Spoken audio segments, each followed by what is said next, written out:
I looked down at myself and I was like screaming in my head, get up, you're ruining your clothes, get up, what are you doing? And then it dawned on me, oh, well, shit, I'm not getting up, I'm dead. I followed the light. I knew the kids were taken care of, and I wanted to know, what is this? Clearly I was wrong about everything, so I'm going to follow it. So I did, and the light led me to a place, I call it the garden, because to me it looked like a garden, but not a typical earthly garden. I do believe that was God, and I do believe that he was using my grandfather's voice so I wouldn't be absolutely terrified. And it worked. I wasn't. The first feeling that I had was a feeling of overwhelming unconditional love. The word unconditional here means something different. I mean, I have children. I love them unconditionally. But this was different. This was deeper. I was there for 2 weeks. Even before I finished the question, I had the answer. No matter what it was, whether it was about my family members, whether it was about what would happen in the future. He told me who was going to be playing in the next Super Bowl and the important stuff. Yes, the important stuff. And who was going to be the next president. And it was clear from the beginning. The decision was mine to stay there or to come back. And he said, if you decide to go back, when these events happen, it will trigger a memory for you of the things you were told. And it worked. I didn't want to come back. It felt like that was home and this is hell. It's like we're living in this muck here. You can't see your way clear to make your way through it. It's like this thick hell that we're living in on Earth. And I had a happy life here. I do have a happy life. It's not like I'm in some kind of personal hell here. I'm just saying in general, this isn't fun. Everything changed. There was nothing about me that resembled the former me. I started having these precognitive dreams, nightmares, really. They were nightmares. I would have a nightmare one night about some horrible event, and then a day or two later, it would be on the news. A plane crash or a tsunami. It's Mayim Bialik's breakdown. She's gonna break it down for you, because she knows a thing or two. And now she's gonna break down. It's a breakdown. She's gonna break it down. Hi, I'm Mayim Bialik. And I'm Jonathan Cohen. And I almost forgot that Jonathan Cohen is here because I'm so excited about this episode.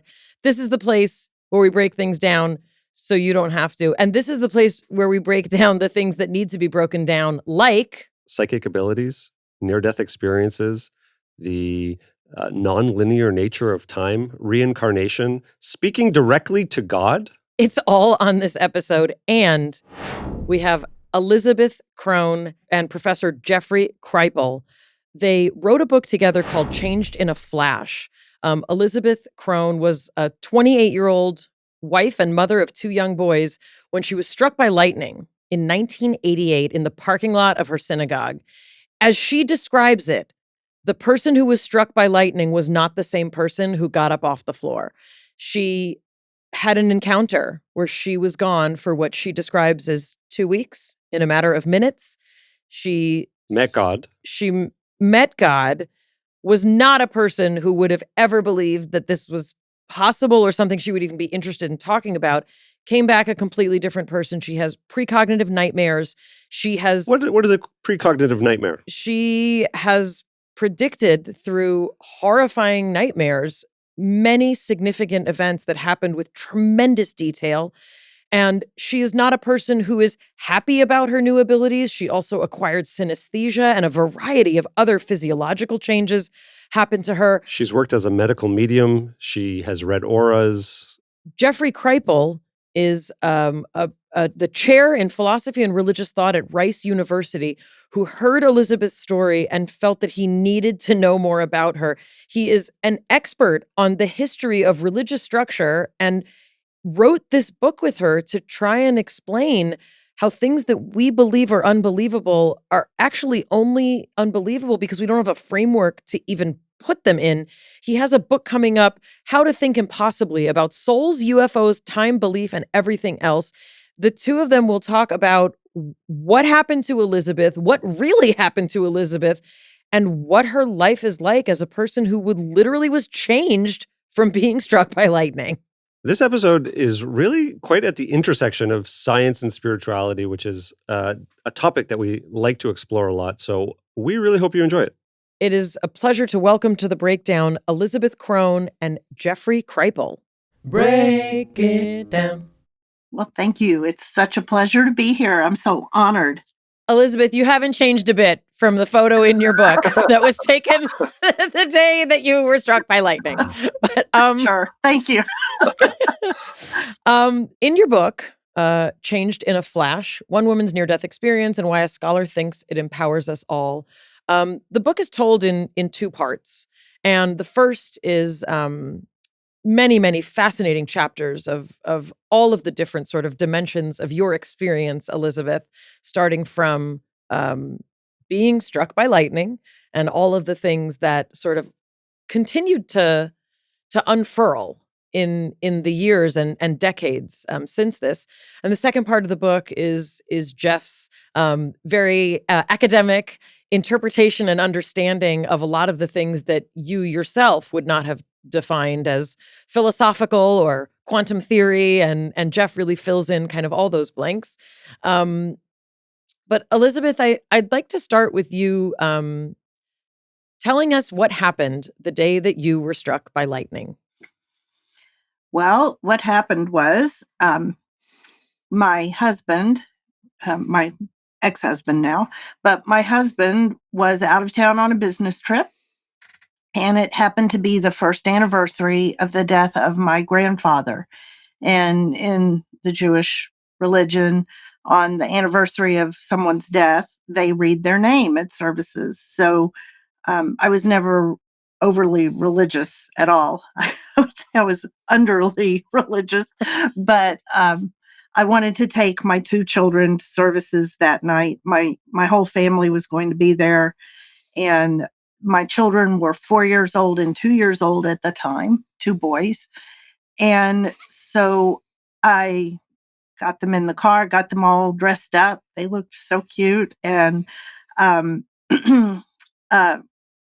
I insisted to myself upon taking a picture of us because we were cleaned up and looked halfway decent.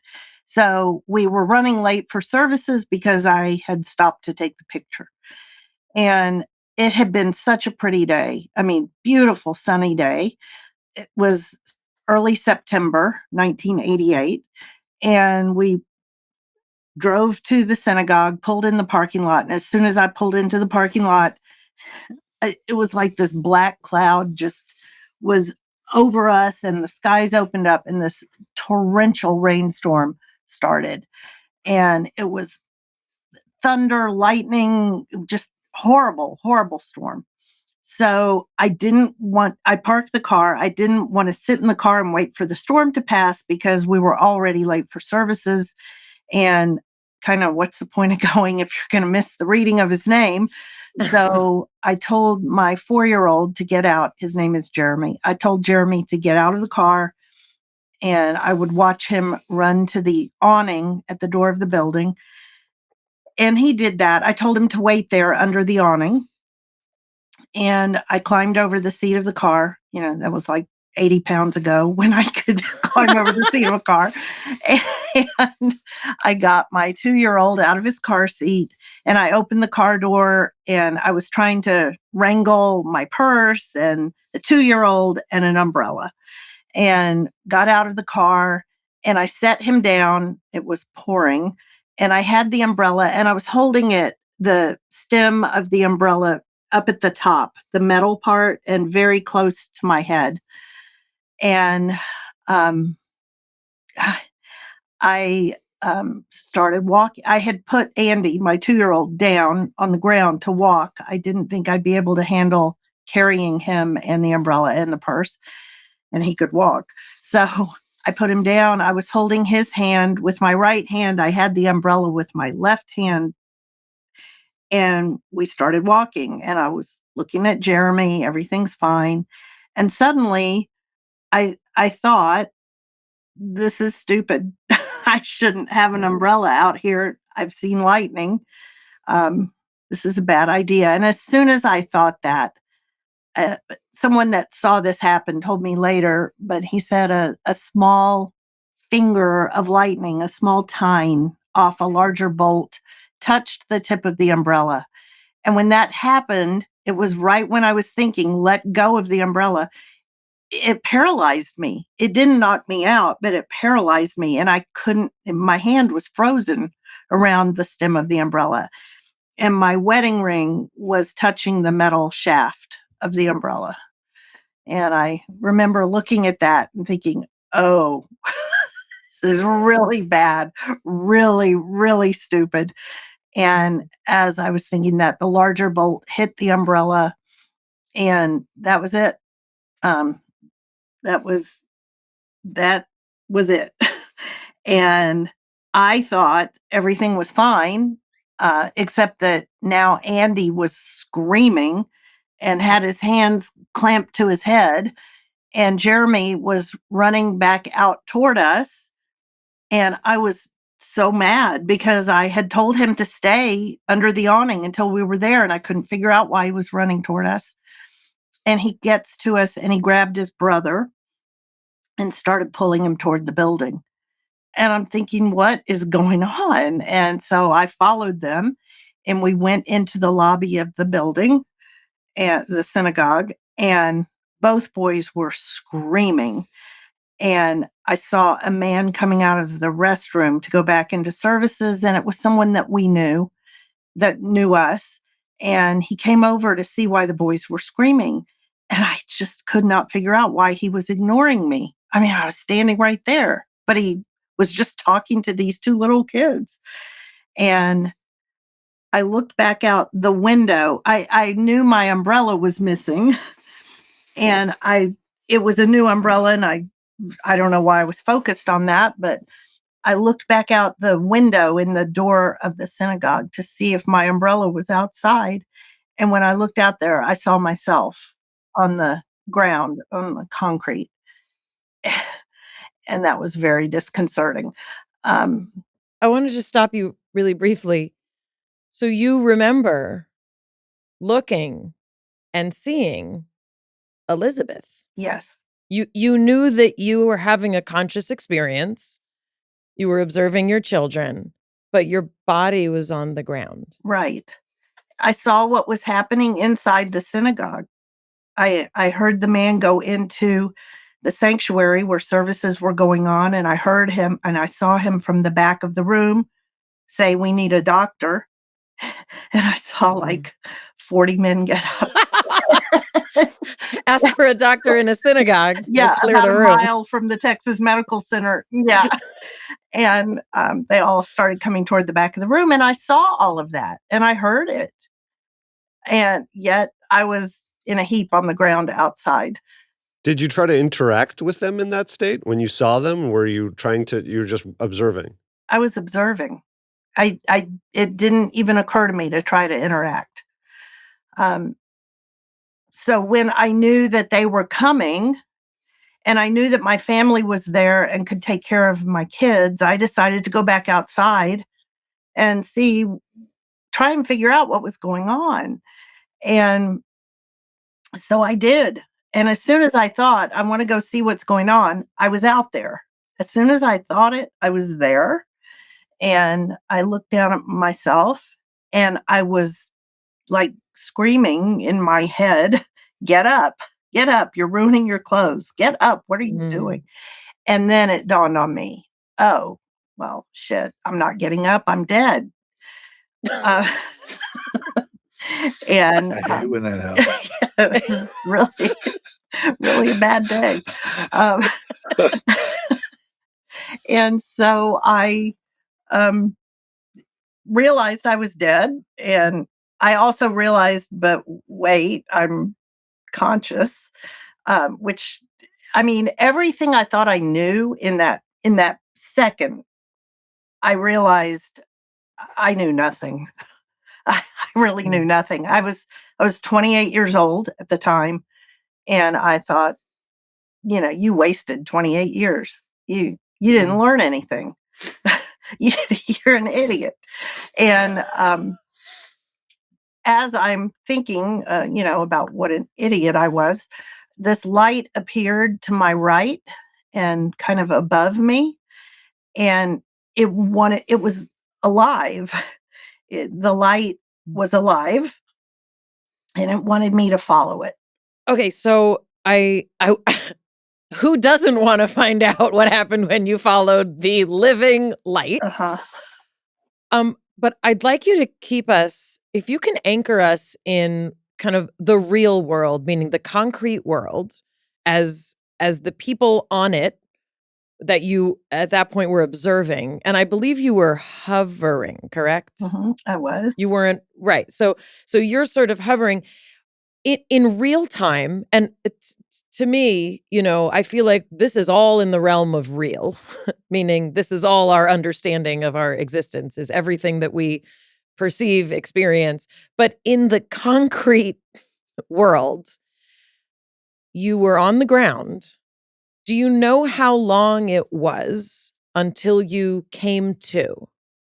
I'm going to say, just from what other people have told me, it was probably a couple of minutes. Mayim Bialik's Breakdown is supported by BetterHelp. New year, new you, am I right? Well, not necessarily. While there are definitely some things about life I'd like to improve in 2024, there are also some things about myself I want to preserve from last year. Around New Year's, we often get so fixated with how to change ourselves instead of looking at expanding what we're already doing right. Maybe you finally organized one part of your space and you want to tackle another. Maybe you're taking your supplements every morning. Now you want to actually eat breakfast too. Therapy can help you find your strengths so that you can ditch extreme resolutions and make changes that really stick. A lot of people think that therapy is about what's the one thing that I'm going to do and then I never have to come back here and everything will be fine. That's not really what therapy's for. Therapy is for figuring out where you're at, where you've come from, and also where you want to go. If you're thinking of starting therapy, give BetterHelp a try. It's entirely online. It's designed to be convenient, flexible, and suited to your schedule. You fill out a brief questionnaire to get matched with a licensed therapist, and you can switch at any time for no additional charge. Celebrate the progress you've already made. Visit betterhelp.com/break today to get 10% off your first month. That's BetterHelp, HELP.com/break. Mayim Bialik's Breakdown is supported by Lumi. Lumi is a game-changing whole-body deodorant designed by an OBGYN to work not only on pits, but also feet, privates, and everywhere else we get odor. No matter where you use it, Lumi is clinically proven to block odor all day long, all thanks to a one-of-a-kind pH-optimized formula. They've got over 275,000 five-star reviews to show for it. Make the switch to Lumi, and this year will be all about head-to-toe confidence. No salads required. We love Lumi. We love that you only need one product to use all over your body. Lumi Starter Pack is a perfect way to get to know it for new customers. It comes with a solid stick deodorant, cream tube deodorant, 2 free products of your choice like mini body wash and deodorant wipes, and free shipping. As a special offer for listeners, new customers get $5 off a Lumi Starter Pack with the code MAYIM, M-A-Y-I-M, at lumideodorant.com. That equates to over 40% off your starter pack when you visit lumideodorant.com and use the code MAYIM, M-A-Y-I-M.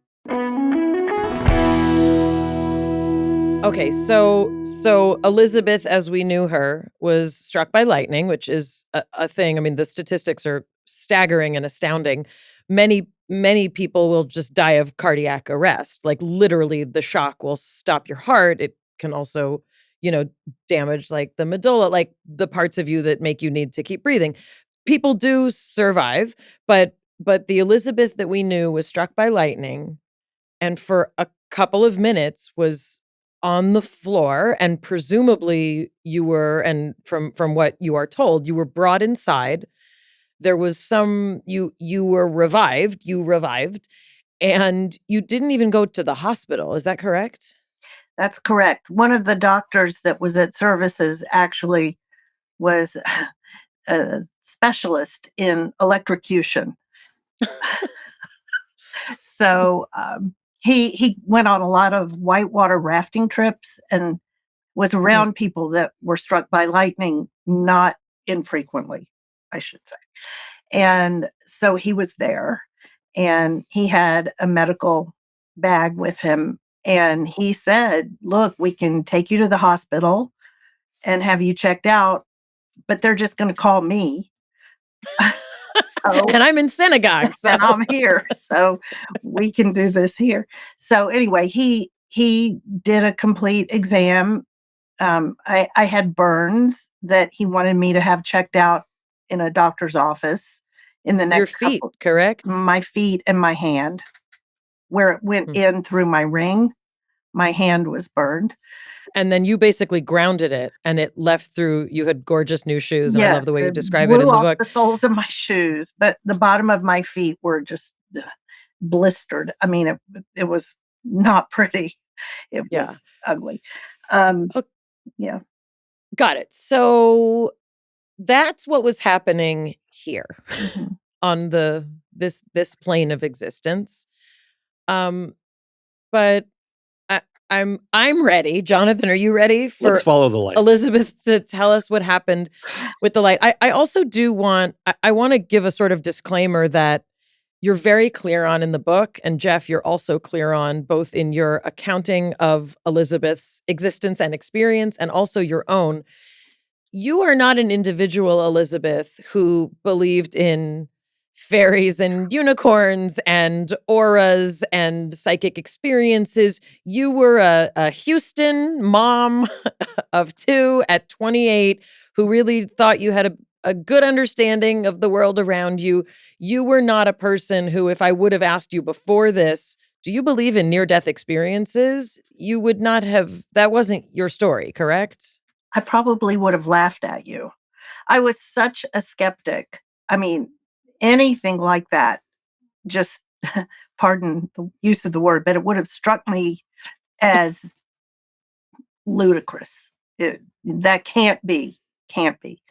Yes. So in this state, you see a light that you're, and I want to be really careful because you're going to use these words and these concepts a lot. There's a sense of knowing that is sort of a through line of information coming to you in entire images, visions, and even meaning coming to you in a flash. And this kind of happens throughout. And I'm going to go ahead and say that anyone who's had a dissociative experience, anyone who's had in particular a positive transcendental experience, even a psychedelic experience, there's a notion of information coming in completely. And it sounds like when you said that there was this light and you just like, it was alive, of course, and I'm going to follow it. That feels like one of the first indications of what this journey would be. So go ahead and take us with you towards the living light. I call that knowledge and that knowing, it was a download. It was just an instantaneous download of information. And you're right. That light was the first piece of it. So I followed the light. I knew the kids were taken care of, and I wanted to know what is this? Clearly I was wrong about everything. So I'm going to follow it. So I did. And the light led me to a place. I call it the garden because to me it looked like a garden, but not a typical earthly garden. It was different, but I don't know what else to call it. I mean, throughout the whole experience, I don't have the words. I can't explain what it is that I saw because the words don't exist. They just don't exist. But the colors and the flowers and the plants, the colors that I saw don't exist here. They're not of this spectrum, I guess, this color spectrum. So I arrive in this garden and I see that the light is there, but there's a mountain range off in the distance, and the light moved behind the mountains. Hmm. And where I was, there was a bench, and it was very ornate. It looked like a wooden, hand-carved and polished bench. And a voice told me to sit on the bench. And the voice was that of my grandfather. Is this the grandfather whose yahrzeit ceremony you were going to at synagogue when you were struck by lightning? Correct.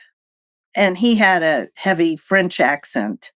And I would know that voice anywhere. So it was his voice. He told me to sit down. And hey, when your dead grandfather tells you to sit, you sit. Just do it. So I did. And I have to say, the first feeling that I had was a feeling of overwhelming unconditional love. And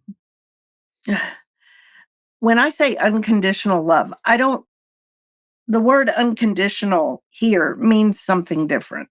I mean, I have children. I love them unconditionally, but this was different. This was deeper. It was it was to the soul. I can't explain it. I'm sorry. I keep saying that.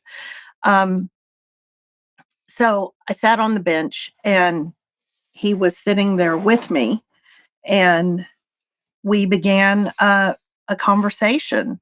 The whole conversation, I was there for 2 weeks. And I know it was 2 weeks because there was like I call it a calendar, but I knew that time was passing because of the way these 3 orbs were moving in the sky in relation to each other. I understood the passage of time. I also understood that time wasn't linear, which really doesn't make sense. I think I have to think back to the whole experience in linear terms just so I can decipher what happened.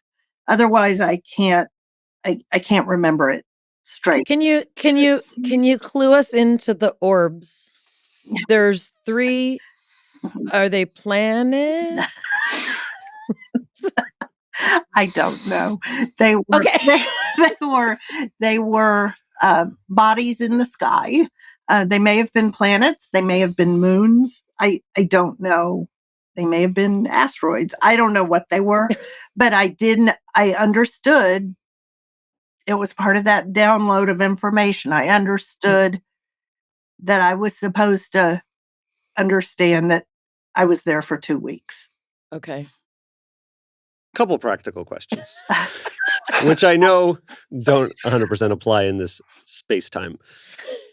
So you say you heard a voice, it was your grandfather's, and then your grandfather was with you on the bench. Is he there only in audio form? Does he manifest in physical form at some point? How does that transition happen? No, I never saw him physically. I heard his voice. I came to understand that was not my grandfather. I do believe that was God. And I do believe that he was using my grandfather's voice so I wouldn't be absolutely terrified. And it worked. I wasn't scared. So the voice stays the same as your grandfather's, but you quickly realize, or the voice changes? No, the voice went away. He told me that he was going to communicate with me just by putting the information in my head. I didn't hear anything after that. I just knew it. So it was knowing. Does that knowing come with your internal thoughts? Does it also, it sounds like it comes with feeling as well? Like, describe the knowing a little bit to us. As soon as I could think a question, I had the answer. Even before I finished the question, I had the answer. No matter what it was, whether it was about my family members, whether it was about what would happen in the future. Super Bowl. Yeah. He told me who was going to be playing in the next Super Bowl. And The important stuff. The Yes. important stuff. and who was going to be the next president.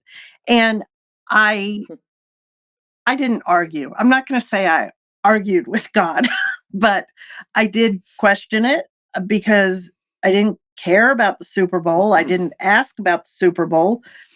And in fact, I don't think I had ever watched a Super Bowl at that point in my life. And I also didn't particularly care about politics at that point. Didn't matter to me that he said George H.W. Bush would be elected president. I didn't care at that point in my life. And so I asked, why are you telling me this? I don't care. He said, because if you decide to go back, and it was clear from the beginning, the decision was mine to stay there or to come back. And he said, if you decide to go back, when these events happen, it will trigger a memory for you of the things that you learned here, of the things you were told. And it worked. It worked. I'm going to ask a question, a religious question, because I just want to, for anyone who's listening and for anyone who might be picking up on a couple things, were you a scholar of the Jewish religion before this happened? A scholar? No. Okay. I was Like raised Reform. Okay. I was raised Reform. Which could mean anything. So was I. Yeah. And I hated going to services. I was not bat mitzvahed. It just, my parents took us to services on the high holidays, and pretty much that was it. So I'm just going to jump in here again, just because I think it's worth mentioning that I've already counted 3. Jeff, you're actually a professor of such things. You may be counting more. You've already mentioned 3 things that are very prominent aspects of the religious tradition that you happen to come from. And I'm not saying this to be like, I've just proven that she really met God and the Jewish God wins. That's not what I'm talking about. But some of the imagery, like some of the things that you've mentioned are just so striking. You know, there's a very specific mystical notion that no one can see God's face. And obviously the anthropomorphized notion of God is something that, you know, many traditions kind of shy away from, but in particular, you know, in the Jewish tradition, we don't believe that God has a face. God grants Moses the ability to see God's back. He says, I'll hide you in the cleft of the rock and I will pass before you. So there's this very mystical notion that like no one, and the larger philosophical concept is as much as you think you can know truth and you want with such certainty to believe in something, we actually can only see the back of it, the shadow of it. And Jeff, you discuss this in particular. I think you say it explicitly. Anyone who thinks they understand anything, including God, you do not understand it. So that kind of unknowable concept just fits really nicely mystically. But I did want to just mention that you don't have that framework, Elizabeth. This was just your experience. No, That was 2 things. You said there was 3 things. The third thing is that in the desert, God goes by cover of cloud in the day and by fire in the night, so that the Jewish people will always have some sort of protection. And this notion of kind of storm and fire, or, you know, I mean, if you want to say lightning and light, you know, are these 2 kind of protective things. So this notion of the light as a leading force, which again happens in many religious traditions, as I learned from the second part of the book that Jeff wrote. Mayim Bialik's Breakdown is supported by Nom Nom. Your pet's a member of the family. Don't feed them like they're in the doghouse. Give them Num Num. Num Num delivers freshly made dog food with every portion personalized to your dog's needs so you can bring out their best. Num Num's made with real wholesome ingredients you can see and recognize without any additives or fillers that contribute to bloating and low energy. That's because Num Num uses the latest science and insights to make real good food for dogs. Their nutrient-packed recipes are designed by board-certified veterinary nutritionists, freshly made, shipped free to your door. Num Num's already delivered over 40 million meals to good dogs like yours, inspiring millions of clean bowls and tail wags. Alyssa, who works for our company, loves her dog Chad so much, and she feels better giving him better nutrition by feeding him Num Num. Chad loves it so much he runs to the freezer every time they open it. Plus, Num Num comes with a money-back guarantee. If your dog's tail isn't wagging within 30 days, Num Num will refund your first order. No fillers, no nonsense, just Num Num. Go right now for 50% off your no-risk 2-week trial at trynom.com/breakdown. Spelled trynom.com/breakdown for 50% off. Trynum.com/breakdown. Mayim Bialik's Breakdown is supported by Audible, who lets you enjoy all your audio entertainment in one app. You'll always find the best of what you love or something new to discover. You can choose from so many titles on Audible, such as physical, mental, spiritual, social, motivational, occupational, and financial wellness. I highly enjoyed and recommend the Wim Hof Method, Activate Your Full Human Potential by Wim Hof and Elisa Appel, PhD. Audible offers an incredible selection of audiobooks across every genre, from bestsellers and new releases to celebrity memoirs, mysteries and thrillers, business, and more. They are the home of storytelling, offering thousands of titles.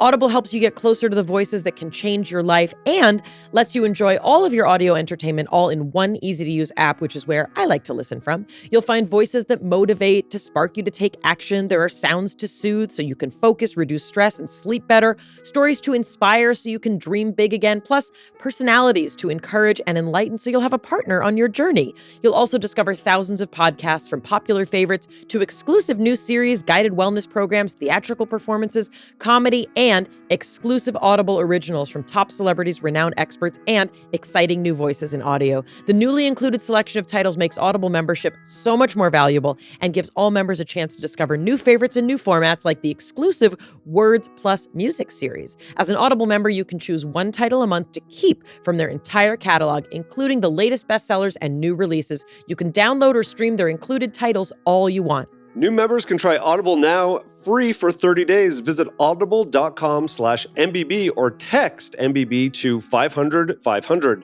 That's audible.com/MBB or text MBB to 500-500 to try Audible free for 30 days. Just back to some practical stuff. Okay, go ahead. Sorry. You're sitting on the bench, you're talking to God, you're getting these downloads, and there's a decision to stay or go. Right. Is it a difficult decision? Are you hungry ever? You're just sitting for that whole time. You never stand up to stretch your legs. You're just 2 weeks downloading. Right. I never got up off the bench. It was a very difficult decision. And he told me it would be a difficult decision, but that he would help me make the decision by answering all of my questions. And part of the information that he gave me and what helped me ultimately to decide to come back. And let me just say, I didn't want to come back. I this sounds crazy. I'm sorry, but it felt like that was home and this is hell. That's what it felt like. It's like we're living in this muck here. You can't see your way clear to make your way through it. It's like this thick hell that we're living in on earth. And there, it's home, and it's beyond wonderful. So I didn't want to come back to this. And I had a happy life here. I do have a happy life. It's not like I'm in some kind of personal hell here. I'm just saying in general, this isn't fun. This is not fun. And so I didn't want to come back, yet part of the information I was given was that my husband and I would be facing a divorce in the future. And I knew that I did not want him raising our kids. And I was also told that I would have a third child, a daughter, and that she had already selected me and her dad as her parents, which was, I didn't even question it when I was there, because I just knew that's what happens. you pick who your parents are going to be. I didn't question it there. Back here, I'm thinking, what? But that's Did what I pick my parents? That's all I'm thinking. Did I pick my parents, Jonathan? My mother's going to be listening to this. Who has a kid without the baby spirit I picking didn't them? know that I picked them. All right. Well, here we are. Okay. For whatever reason. So I decided to come back. That is what helped me decide. I wanted to meet my daughter. And I figured if she went to the trouble to pick me, I ought to be here. and so I decided to come back. Did you ever get a glimpse while you were there of what eternal life would be in this, home place? And do you stay there forever? Is there is there stuff beyond the bench? Do you just have to sit on the bench for the next eternity? Any sense of what happens there? I did ask. I was curious about that. I was told that if I chose to stay there, there was a path. There was like a garden path that led to the mountain range. And I was told that I would go over the mountains, beyond the mountains, if I decided to stay. And I was not told what was over there. I don't know. Might not have been as nice as the garden. Or it might have been nicer. I think it was nicer. And that's pretty much what I was told. That before we... Oh, sorry, go no, ahead. I was just going to say, and no, I didn't sit on the bench. I wouldn't have sat on the bench for all of eternity. There's your second sports reference. I don't know, Elizabeth. But before we leave the garden, I would like you to share a really one of my favorite kind of revelations that you had, which also is very consistent with many mystical religious friends of mine have a similar notion, arrived at it a different way. You don't believe that everyone goes to the garden, correct? Like there's different places, meaning you went to the garden, but there are other experiences that people have. Well, what I experienced was I was there. That garden is my version of heaven. That's my heaven. I did see other people in the distance. Everybody was paired up, I guess, like I was paired up with who was on the bench with me. But I knew, part of this information I was given, I knew that they, even though they were there and I saw them, they were in their own versions of wherever it was. For example, if there was someone there that had been an Olympic swimmer, maybe he was in a swimming pool and that's his version of heaven, or I don't know. I can't really speak to what other people experience, and I don't want to try. It just seems like a very personal thing. All of these things could be sort of grouped as a near-death experience. And we have, many, if you're a person who is interested in these things, there are many accounts of these things. There have been a couple really interesting documentary series that have tried to get at different aspects of this. And I'm just going to go ahead and say that anything that happens in a near-death experience, one could, I don't want to say write off, but one could encapsulate as, that sounds incredible. And whatever physiologically was happening and whatever cognitive processes were going on, let's just go ahead and say that's what happened in this person's near-death experience, okay? We could just tie it up in a nice bow and you could have written a book about that and we would say, well, that sounds fascinating and I wonder what we can learn from that. However, when you came back from this experience, and again, in the simplest scientific terms, when you were revived after whatever cognitive experience you came back with, which, quote, may or may not have happened, you were not the same person. There were changes not only to your psychological makeup, there were changes to your physiological makeup, and there were changes to kind of your spiritual makeup.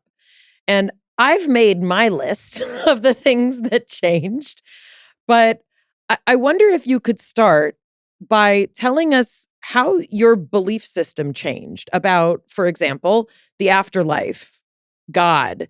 Let's just start there. What changed about how you saw the world? Everything. Everything changed. There was nothing about me that resembled the former me. I suddenly was a very spiritual person. I had never been spiritual before. And by spiritual, I do not mean religious. In fact, this entire experience made me, I don't want to use the word anti, but I don't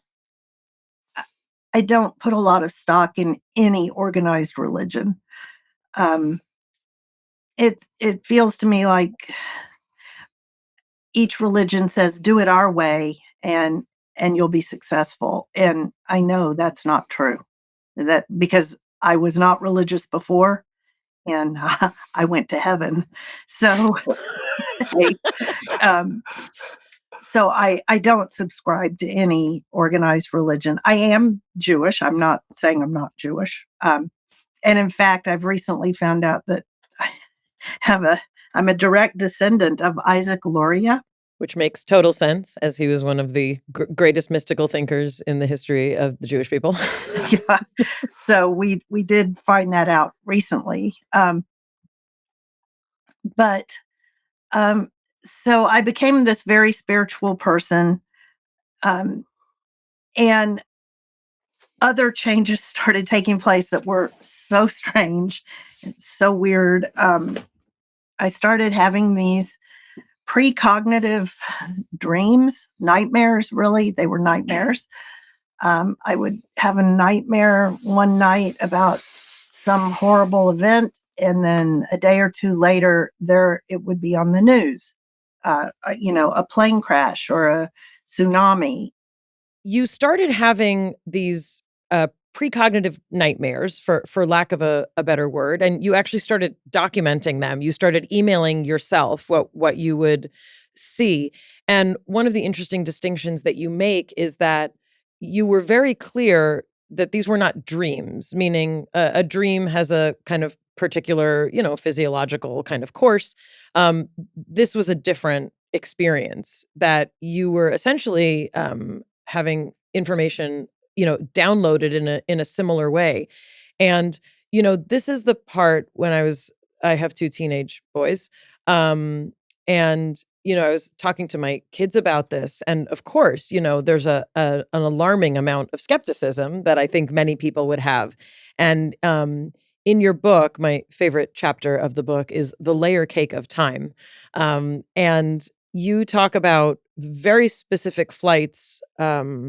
I remember the crashes that you speak about.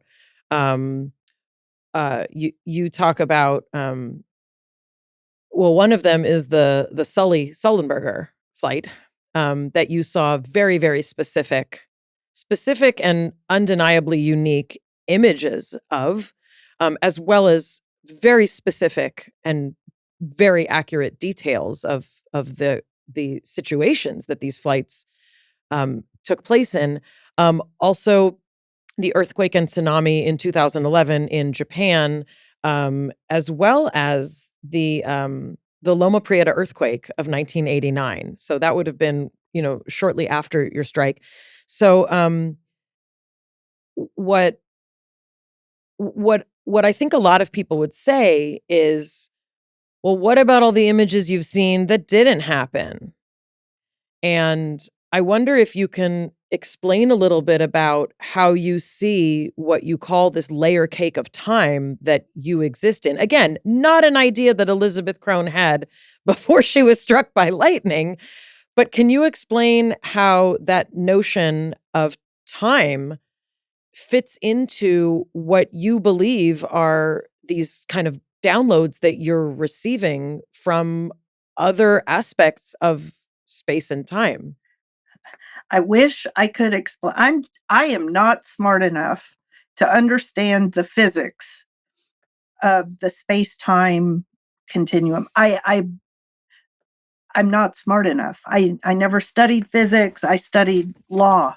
That's it. That's about as far from physics as you can get. But I do know that time is not linear, that time is simultaneous. Things are happening in different dimensions at the same time.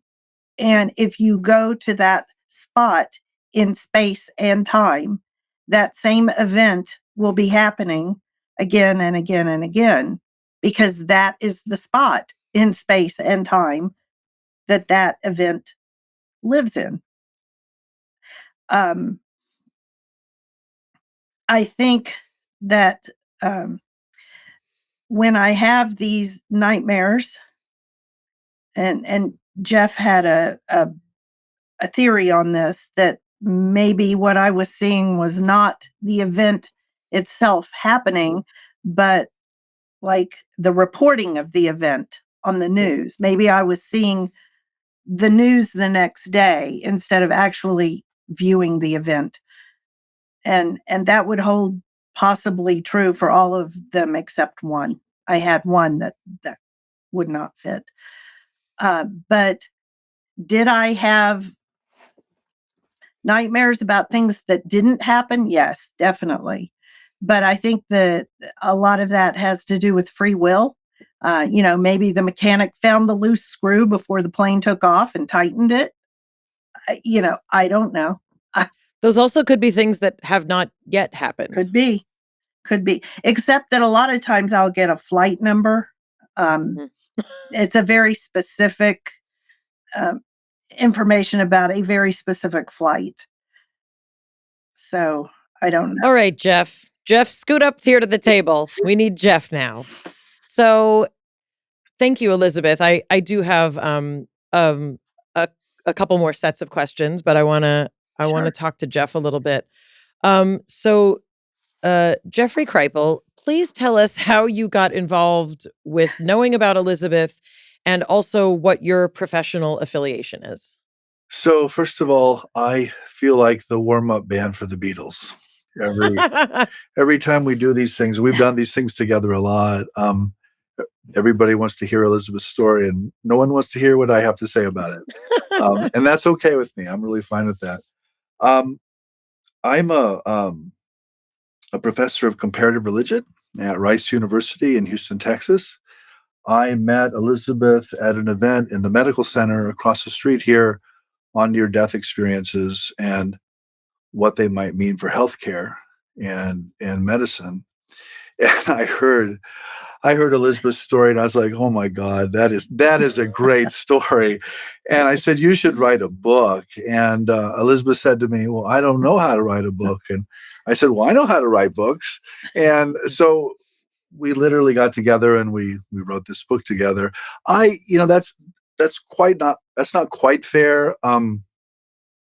I study people's extreme religious experiences, and I try to make sense of them as a whole, not individually. There, in fact, as you mentioned, there are thousands, if not tens of thousands, of these examples or these cases in the literature, and they're all different.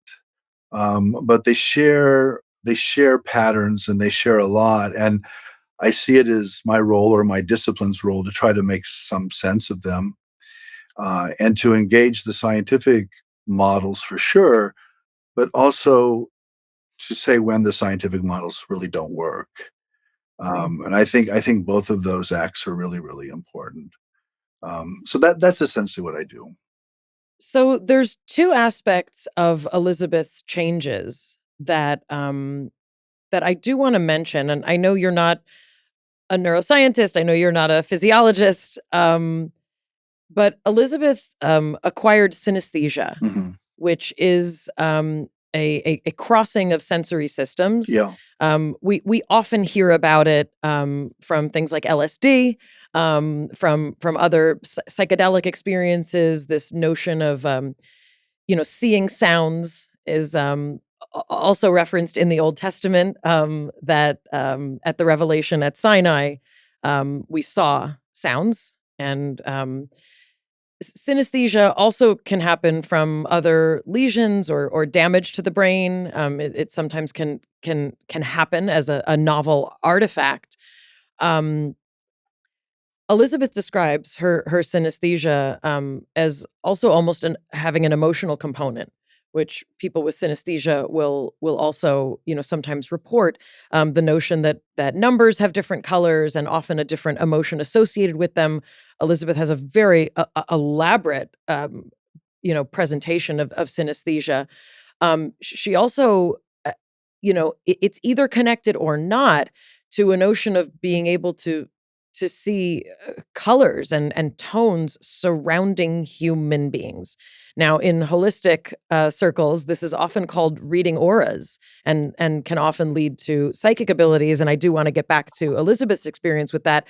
But Jeff, my question for you is, there are certain things we can understand about what happens when people are struck by lightning in terms of the physiological changes that the body can undergo.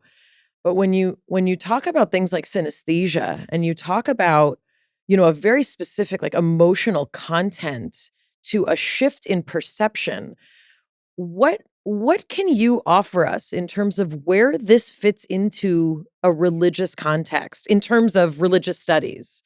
What is happening? Well, I mean, if we want to talk about synesthesia, I mean, I think the real example here is precognition, actually. But let's stick with synesthesia for a minute. I think that most of us assume that what we perceive and how we perceive it is what's real. And they would see synesthesia as something gone wrong, as a cross wiring. There's something wrong. But actually, there's nothing to say that the reality of the synesthesia is not real. Just as the world of the frog, or the world of the eagle, or the world of the octopus is not a real world. They're just perceiving reality in a very different way, and they're picking up different signals, and they're seeing a different reality, essentially. And so the question, I think, that someone from the humanities would ask immediately is, says who? They would ask what we call the epistemological question. How do you know that? And why are you assuming that the way human beings know the world and sense the world is the only way it can be sensed and known? That's incredibly naive. And so just that basic idea, I think, opens all of this up in a really creative way. And I also think the other assumption we make, Mayim, is, and I'll speak for myself here, but I think this is true of most of us, we assume that what goes on inside is subjective and what goes on outside is objective, and that the sciences are studying the objective, real, material, physical world, and that literature or English or religion or philosophy is studying subjective, essentially, illusions. And why I loved Elizabeth's story so much is the same reason I love any precognitive story, is it breaks that down. And it suggests that some kind of subjective knowing can actually know the external world in a way that completely violates the way we think of space and time. And I think that's very healthy. I think that's very creative. And for me, the ultimate criterion is, frankly, comparison. Looking at these cases in the hundreds or thousands until you're just overwhelmed with the experiential evidence. And it's obvious it happens. The question then becomes, well, why is it always different? Why is Elizabeth's experience of heaven or the afterlife different than, someone else's? And of course it is. And I think we have answers for that too, but that'll take us down another path. Well, can you talk a bit about how you see these precognitive nightmares, and there's a whole set of precognition also that Elizabeth experiences. Where does that fit in? I personally don't think time is linear. I don't think we're moving through. I think we have the experience of moving through time like an arrow, but in fact, space and time is all laid out and already exists. And that we're just sort of moving through this space timeline. And I think what happens in a precognitive act is that the brain essentially precognizes itself down the space-time continuum, and data or information seeps back into what we call the present, but it seeps back always in coded ways to protect us, essentially. And that's gonna vary for the individual and for their life experience. And also, just, in case anyone's curious, this is stuff that Einstein talked about. This is not Jeff making things up that he's pulling out of his tuchus. I do that though, Mayim. I will. I'm sure you do that also. No, but the for anyone who has studied quantum mechanics, the notion of multiple realities existing at once is something that is an exercise as part of any training that you have in physics. I remember one of my favorite moments, when I was studying, upper division physics in college, was when I could literally explain how a parallel universe could be possible, from a physics perspective. So this is, while the places you take it can vary depending on what you're describing, this is not, again, in the realm of sort of, hocus pocus. Well, I felt like we weren't done. Jeff's comment on the nonlinear nature of time as we're sort of the brain precognitioning itself into the future. I want to hear more about that and, the variability between like things getting adjusted in the future so that you may have a precognition of something that then, someone adjusts the timeline and, and how do the multiple timelines interact with one another? I just want to hear way more about that.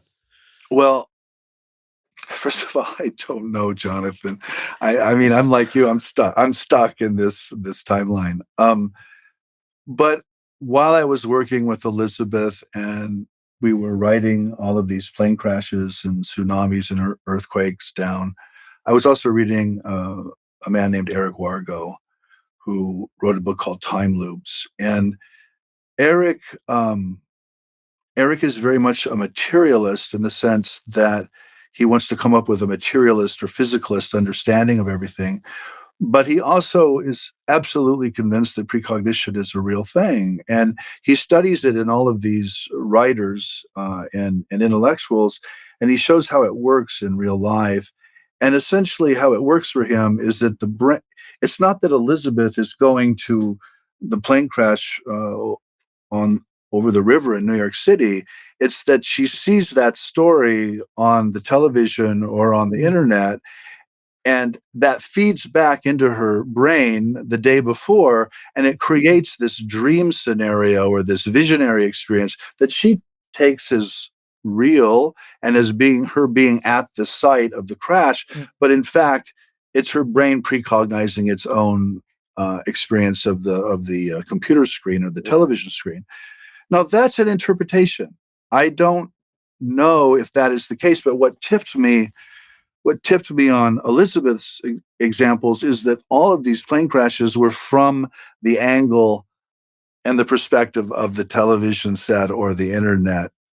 Or the images that would have been presented, like the Loma Prieta earthquake. There's very specific images, or the plane floating on the water. Those are images that would have been presented in the news. Or there's a police officer looking into a big, huge crack on the sidewalk. I mean, the visionary experience that Elizabeth is having is precisely what will appear on the news today. Now, again, not in every case, and I don't think this works in every case, but it works a lot, and it helps me. I mean, my goal as an intellectual is to keep as many things on the table as I can. I'm interested in models that keep things on the table. I am not interested in people telling me that these things don't happen. That is just not interesting to me, because I know it's false and it takes things off the table. And so you can then explain everything on the table, but only because you've taken everything off the table that you can't explain. And to me, that's just a total cop-out. I want to put everything on the table. I want to keep it on the table that human beings have experienced. And then I want to work towards some model of what's actually happening, even if we never get there. I think that effort or that exercise is really important. I wonder if there's an element of reading the news stories and having a precognitive experience of seeing things in the news is connected to, like, there's a collective consciousness. And once it's in the news, there's an energy of all these people reacting, which, is almost like an extra sense that someone with precognitive abilities can have, is that, you can now feel the reaction of the world in a way that's sort of elevated, same ways that animals may sense an earthquake happening prior to it happening. Like, there's an energy that rises, especially if you're getting this hours or a day beforehand. There's almost something in the collective that then you're more tuned into. That's exactly right. That's exactly right. It's in the collective. It's out there. I mean, we're all connected. It's all about the energy. And sure, it's out there. It makes me think of the Neil Thies episode. We spoke to someone who explained the science of how we're all connected, and I do a very bad job paraphrasing it. But in that model, if we're all in some form of not harmonious, but equilibrium that is shifting and adjusting as different events happen and sort of pop up, then the energy of sort of a large event will have a change in the force field of the collective conscious that then someone who has, more attuned abilities is going to sort of pop on their radar. And then that interpretation is going to be filtered in through a precognitive event and then share the message with you in whatever way that's possible. Yeah, I see it as a ripple. It's a ripple. And yeah. First of all, that idea is in the literature. For example, there was a lot of these experiences around 9/11. And so that idea has been written about. On the other hand, there's a lot of people having precognitive experiences which are very personal and very banal and minor and do not involve the collective. So I think, I personally think people are just set up differently. I think we're all different. I think trauma, actually, to speak to your audience, Mayim, I think trauma, I call it the traumatic secret. I think some people who are traumatized, it opens them up to other realities, even if it can also destroy someone or create dysfunction. And I think if you want to take a near-death experience by definition is traumatic. I mean, you almost physically died, or you did physically die. And it's precisely the trauma that opens you up to whatever the experience is. So I do think there's a relationship here. But I do think it differs a lot from person to person. So that's actually where I wanted to go next. I want to ask Elizabeth and you. I'm trying to decide who to ask first. Let's go to you, Elizabeth. The Beatles. I would go to the Beatles. Let's go to the Beatles first. We'll get to Pete Best second. Yeah. That's a deep cut for those of you. Anyway, Elizabeth, so one of the things that you do choose to talk about, which relates directly to what Jeff just mentioned, is that for individuals who may have had an experience of a need to dissociate, often because of a traumatic event, there's a notion that something is more receptive. And I wonder if you can talk a little bit about that experience for you. Well, my first traumatic experience that I remember happened when I was 6 years old.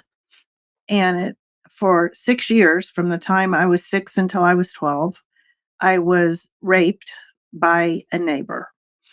And that is trauma. That by definition is trauma. And as it would happen, I would dissociate. I had to leave. I could not be there for that. And so each time it happened, I was actually not there. I was walking on a beach and would come back when it ended. And I used that ability and that knowledge that I could do that when I was struck by lightning.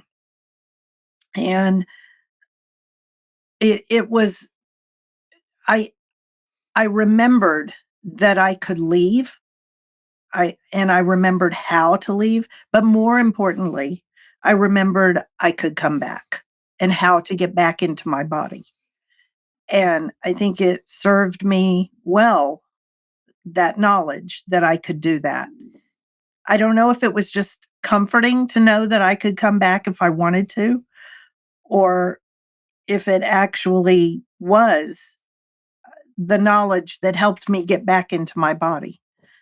So it's very helpful. And Jeff, your part of the book, talks a tremendous amount about a variety of religious practices and cultures that utilize people who have a very special sensitivity.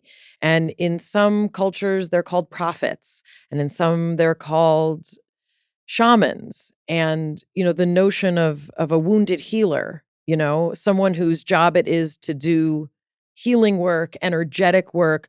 Those people, I often grew up with this, kind of false notion that, like, oh, that's for people who are crazy. Like, crazy people are psychics and crazy people do energy work. Then I met Jonathan and I was like, well, he seems pretty sane, so I guess I have to revise. I remember I took psychological anthropology in college, and it was such a mind-altering experience to realize that what we consider, let's say, paranoid schizophrenia in our culture, in many other cultures, people are seen as seers. They're seen as people to be cared for as we interpret their visions. Jeff, can you talk a little bit about where this kind of dissociative ability or access to other realms of consciousness, how that plays into people who historically are seen as interpreters of truth? Mm-hmm. Yeah, I mean, what you mentioned earlier, psychedelics, I think that's probably the most common entry point for some of your listeners into what we might call altered states of consciousness and embodiment. And the fact is that the history of religions, as a global phenomenon, very much relies on altered states. The religious prodigy or the religious specialist is someone who's mastered these altered states and who can induce these states, maybe not at will, but on a fairly regular basis, and can derive meaning and cultural meaning from these states. So I think that's what we're seeing in the very modern near-death experience. And by the way, the modern near-death experience relies very much on biomedical technology for the most part. We probably always had these.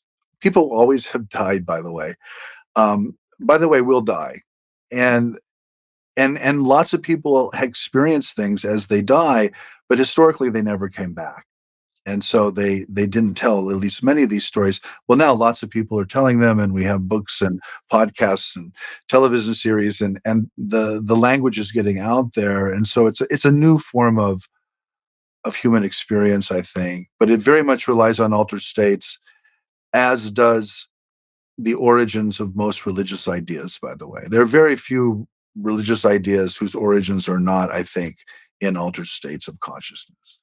And that's why they sound so what's the right language? They sound so unbelievable unless you're in them, and then you're like, oh heavens, it's true. I mean, this was Elizabeth's experience. I was wrong. And it's because she was in a secular or egoic state. She was healthy. She was a healthy human being, and suddenly she was dead, and she was seeing the world in a completely different way. So. I appreciate you mentioning the psychedelic entry point. So much of what Elizabeth describes, this notion of clarity, which often accompanies usually psilocybin. People report like everything was so clear.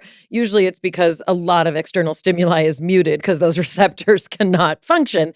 But the cognitive, human layperson's experience is like everything seemed so clear. This concept of an unconditional, undefinable love, that safety, the sense that when Elizabeth talks about it, the deep knowing, that kind of knowing of all of these things and connecting to what she identified as God.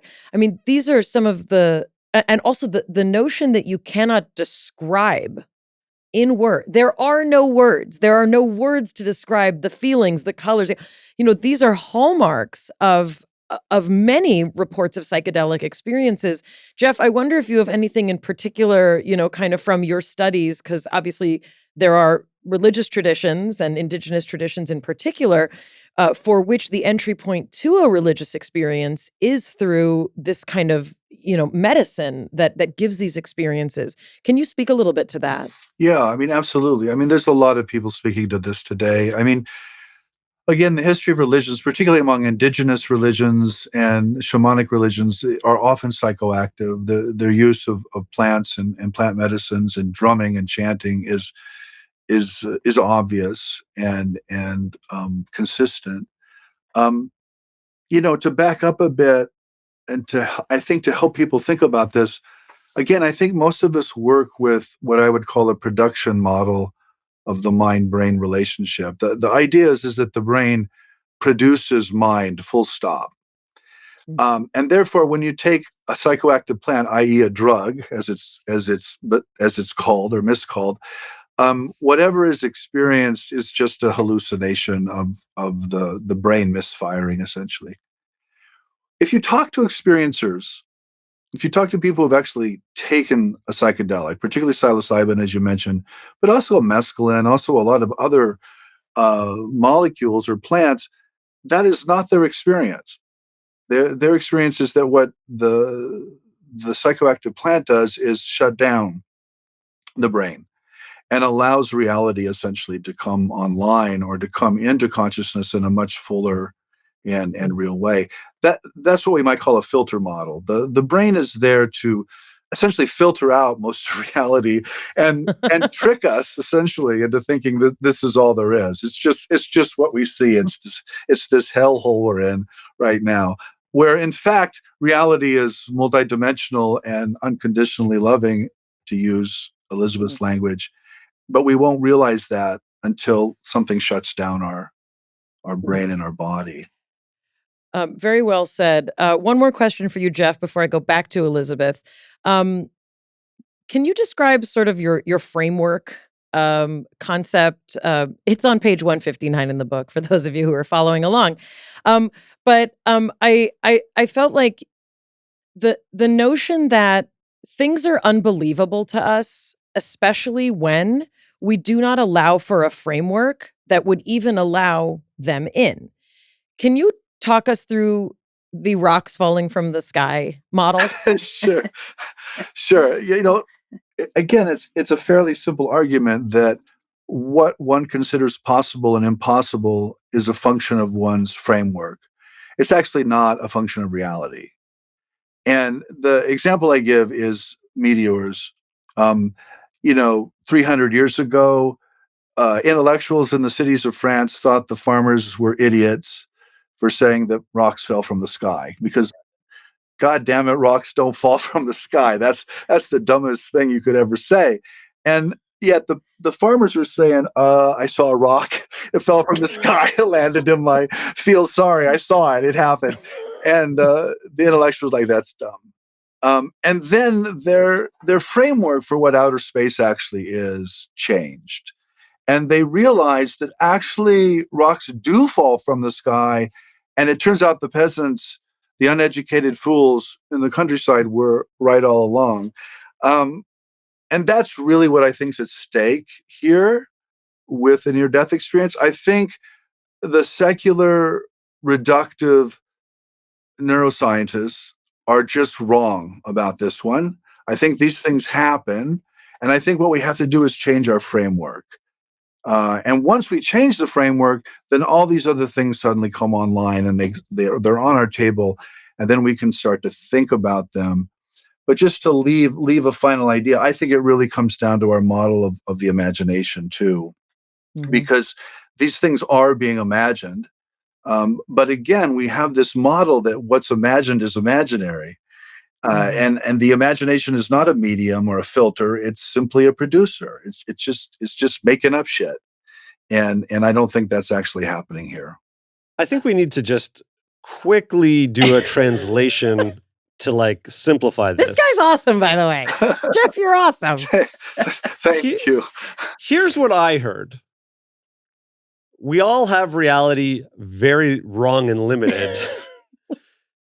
We're trying to describe the nature of reality through science, which has many wonderful breakthroughs. We are very pro-science here, but it's missing the fundamental nature of the human condition. Right. And whether it be understanding disease and illness, whether it be understanding the nature of time and the ability for us to see aspects that have not happened yet, whether it's the ability to feel a sense of wholeness and completeness and love, whether it's the ability to also navigate problems and feel more connected to other human beings and ourselves, we're mostly missing the mark and are totally limited in how we're approaching that. Yeah, I would go further though, Jonathan. I would say that the really, really weird stuff really, really happens. And that we have to come up with a bigger science, if you want to use that language, to incorporate that really, really weird stuff. So I don't think it's just about, I don't think it's about being together and feeling good and being better citizens. I think it's about being cosmic human beings and understanding that we're in a very different reality than we're perceiving. Let's turn back to Elizabeth's reality. That's a great place. I have many other follow-ups, but let's circle back. I want everybody to not forget what happened to Elizabeth. And, again, I sort of I can compartmentalize, the near-death experience. Like, oh, that happened. And that's amazing. All the things that you saw. But I am more interested in who you were when you came back and sort of, all of the changes that occurred.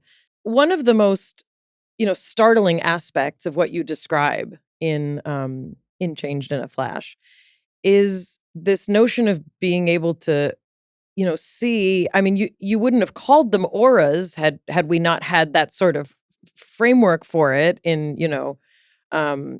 but you could see and kind of feel qualities about people. And before we get to what you did with that, and I wanted to remind everyone of that, and this is not to disparage your ex-husband, but I cannot imagine going home, having my husband come back from a trip and be like, you'll never guess what happened at shul today. I had the craziest weekend. Crazy synagogue experience. Met all the doctors at shul. So also God, and I died, and also my feet hurt a little bit. Would you put some lotion on them? There was the bench too. Don't forget about the bench. That's right, the bench. So you now have a 4-year-old and a 2-year-old. Your wedding ring has essentially been the source of electrocution and life-altering experience, literally your wedding band. They always are. And so you also now have this notion that you're going to have a third child and that it's going to be a girl. So was there an ETA on that? No, no, there wasn't. When you explain this to your husband, do you try to explain this to your husband? What's that like? Wow. He is it was a big problem. The fact that I was one person 1 minute and came back a few minutes later as someone else. And he hadn't changed. He was, and again, I'm not disparaging him. We're good friends today, but he didn't change, and I did, and it wasn't going to work anymore. I mean, he never would have been drawn to someone like the person I became. I never would have been drawn to someone like the person I never would have been friends with someone like the person I became. That just wouldn't have happened. one of the big things that changed about me was the way I parented my kids. And that bothered him a lot. What changed? Um, I was Candy for everyone all the time. just take it. No, I was much more tolerant. Hey, if I had said, clean your room, and they hadn't cleaned their room, I would keep on them until they did it. And now the new me was like, who cares? It doesn't matter. It just doesn't matter. It really doesn't. And no, it really doesn't. And that kind of bothered him. I think it bothered him that he didn't know who I was. He didn't know me. It was like living with a stranger. And for me, it was like living with a stranger in my own skin. So that's a problem. That's tough. And so I think if that near-death experience had not happened, we would still be married today. I mean, we were happy before it happened. And I think the changes in me are what caused our divorce. I mean, I guess a divorce is really a lot of things, but It's a joint effort. it's a joint effort. So when did your daughter come along? She was born in 1990. So, and the near-death experience was 1988. So it wasn't that long. But then we did not get divorced until 97. So we really tried. we tried. And what was your feeling towards him as this was happening? Because you were still dealing with really the immediate aftermath. I mean, Yeah. I think it probably takes years to incorporate this set of experiences. And also, I mean, your entire worldview had changed and continued to change. So I wonder, was there a notion of like, I need to snap out of it? Like, he's right. We need to just go back to the way things were? Or was there a point of no return? No, I knew this wasn't something I needed to snap out of because I knew it had actually happened. I knew what I was talking about.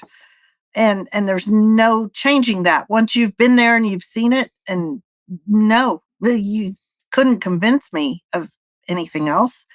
So I wasn't going to change back, and he wasn't going to accept where I was at that point. So, move on.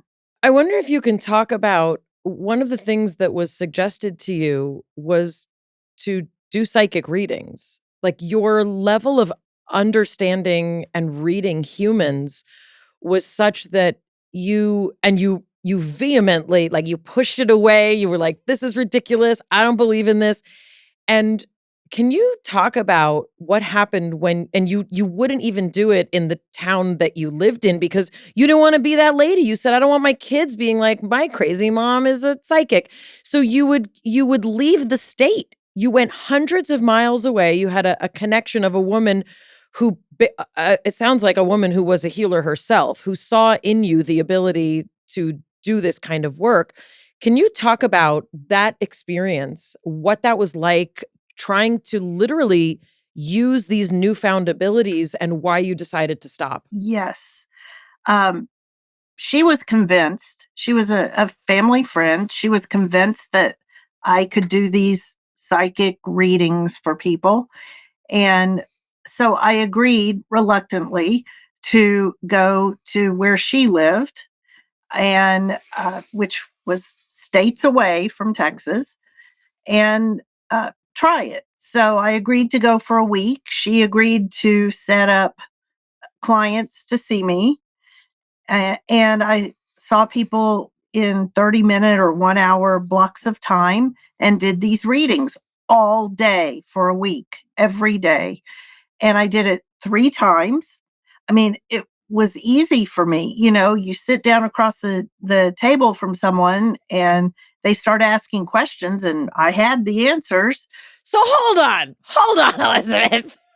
What do you mean? Like, if some stranger asked me anything, I don't know that I'd know what, and I'm not saying this didn't happen. I'm saying I want you to explain to us, what does it mean that you knew? It has to do with quieting a certain part of my mind to allow the information in. And I'm able to do that where I can quiet the chatter and hear the true information. And I would just answer questions. I just sat there and answered the questions.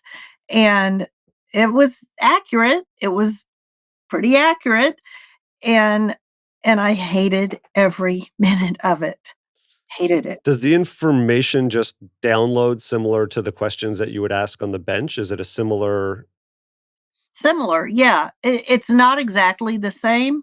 The information is coming from somewhere else. It's not God talking to me, Yeah. but yes, I did receive the information in a similar manner. Like it's just out there and you're grabbing it. I am. Yeah.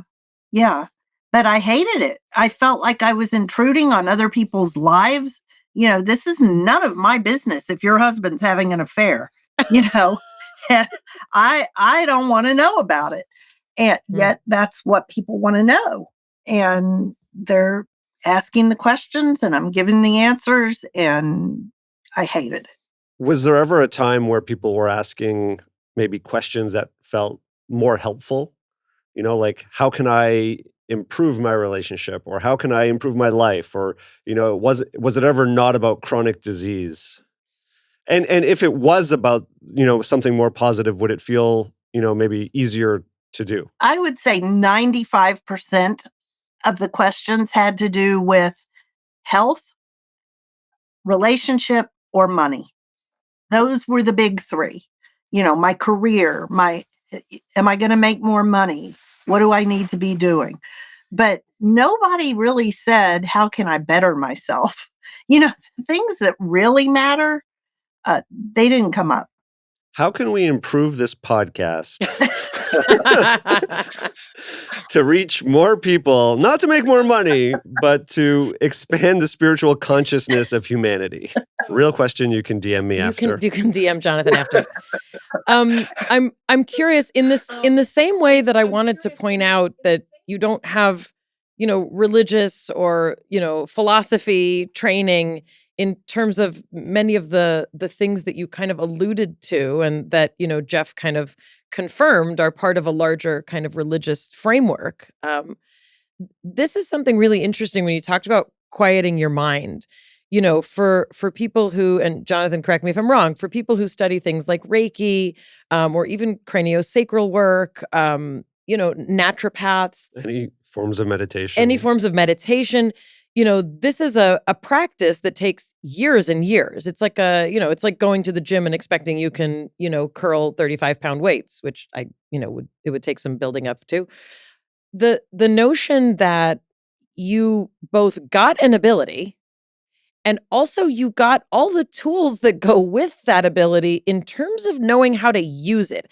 That's what's interesting to me. It's kind of like, they describe it as the 3D images that were popular in the 80s and 90s, where if you blur your eyes, they will come into focus. Yes. The magic eye, yeah. So you not only kind of were upgraded, your software was upgraded with the ability to sort of know things and also to what we call reading auras. But you also got the ability to know how to utilize that and channel that. How do you explain that, either of you? I don't know.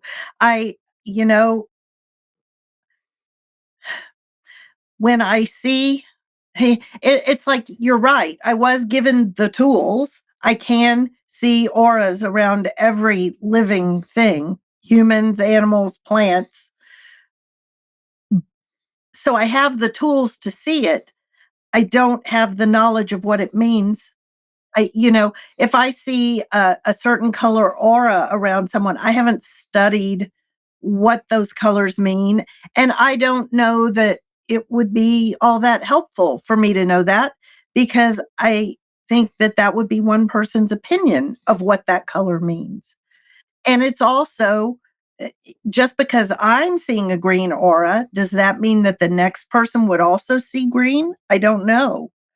But what it does do for me, and what I'm able to glean from it, is more of an emotional feel to it. I can tell whether it's healthy or unhealthy or happy or sad, or, kind of the emotional part of it. You saw a dark aura. You saw, I believe it was a relative. You don't name them in the book. You saw them. They pulled up next to you in a car, and it was very early, I believe, after the accident. You saw that essentially that something was not well, and this was a by all intents and purposes a well person. They died. Yes, it was a black aura, and I had never What does that look like? Can you describe it? Well, it's not just the aura and the color. It also has to do with the consistency of the aura. Is it real tight up against the person, or is it kind of bigger and fluffier and more diffuse? There's so many different things at play. But when I looked at him and I saw that aura, I knew he was about to die, which was crazy. He was young, he was healthy. And within 4 hours, he had a massive heart attack and died. And, could I have done anything? I don't think so. He felt fine. He looked fine. What are you going to do? Run to the doctor and say, my crazy relative here. My cousin was struck by lightning and says that I have a black aura. Yeah, what are you going to do? So, Jeff, help me here. What is happening? What is this woman who did not even believe in, or what is happening? Well, I'm embarrassed to say it makes a lot of sense to me. It really, this is why we wrote the book together. I was like, well, I don't have that experience, but I've got the framework. And, she's like, well, I don't have a framework, but I had the experiences. So we got together. I think once you abandon the model that the brain produces consciousness, you can understand a lot of this stuff. So quieting the mind, all of these somatic practices you mentioned, all these meditative practices, they're essentially about shutting down brain processing or accessing an external world. And once you do that, then other information can flow in, because the brain is a receiver. The brain is a filter of information. It's not a producer of information. And I think once you make that move, a lot of what Elizabeth's talking about, you can't suddenly explain it, but at least it becomes part of your possible world. I think there was a huge hole struck in Elizabeth through the lightning strike, and she was opened up. And because she was opened up, she has all these experiences of things coming in that the rest of us don't have, because we weren't traumatized in the way that Elizabeth was. That's my quick explanation. Elizabeth, this might feel like a ridiculous question. Why you? Do you have an answer to that? I do. Isaac Luria. Isaac Luria. I do have an answer, but I don't know if it's accurate, and I don't know if I just made it up to make sense as to why me. But because of what happened to me, I firmly believe, I'm going to say I know, because I do know, I know that I agreed to this before I got here. I agreed to have a near-death experience, to be struck by lightning. It was kind of like, I see it as a contract, and there's my law education, but as like a contract before we're born. What do you want to achieve in this life? What are your goals here? You write it all down, you sign it, and boom, there you are. You're a new baby. And you've got the opportunity to make these advances that you agreed to. And I believe that for whatever reason, I must have had a good reason because, like I said, not fun, not fun. Um, but that's what I think. You mentioned that in the contract there are goals. Do you have specific goals that you see that this is helping carry out? I see that things are happening, and I have to, for my own sanity, I have to say that must have been one of my goals. I'm doing it the reverse of what you just said. Yeah. That makes sense. A couple more practical questions. Do you get information when you're just around people that maybe they haven't asked for? I've heard people who have extrasensory ability, maybe, they're sitting next to someone and they're just can't help but tune into their energetic field, or they get messages and you just sort of gather information and you're like, oh, what do I do with that? Yeah. One of the things that's distracting to me when I speak to a room full of people is that I see all the auras. It's like this crazy mass of color. And at the end of when I give a talk, there's usually a Q&A, and somebody usually says, do you see any black auras? Is anybody in here about to die? And I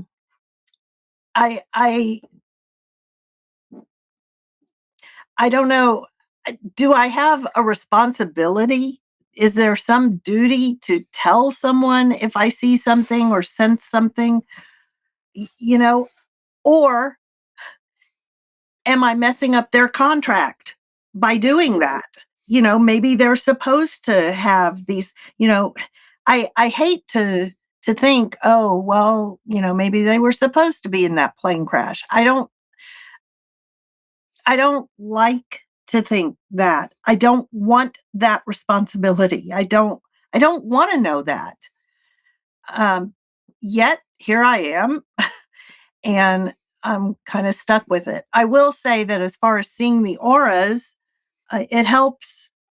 It's much more prominent if they're against a white background. Because it's literally a visual experience for you. It is. It is.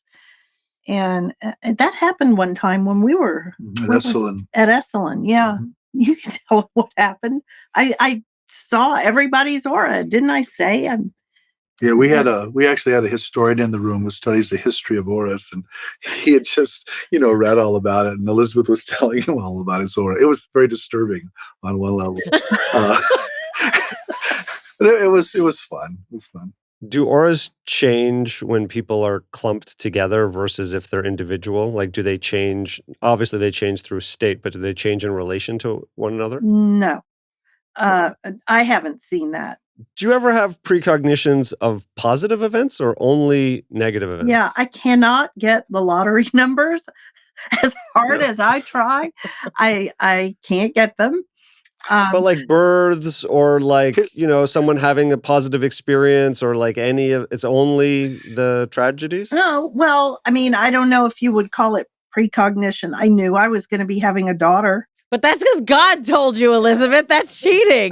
That's cheating. Yeah. It was my little cheat sheet there. For you, for sure. I'm just wondering if that has continued out of the garden. And if not, I'm curious from Jeff, what do we make of only that type of I have an answer. Information coming in? Why are you asking Jeff? I'm right here. I think that I may get good information, happy news, and I just don't pay that much attention to it. A plane crash is a big, splashy thing that demands your attention. Good news about, I don't know, a promotion at work. I don't know that I would falling in love. Someone is about to meet someone. They're, I wonder if also we can tune to that. We as a people, also people who have been traumatized, have a general attunement to catastrophe as a hyper awareness. Just the nerdy answer to that is, first of all, there is a parapsychological literature on luck. And, some people are just insanely lucky. And the idea is that they're psychically maneuvering through life with this kind of radar system that's much like you're talking about.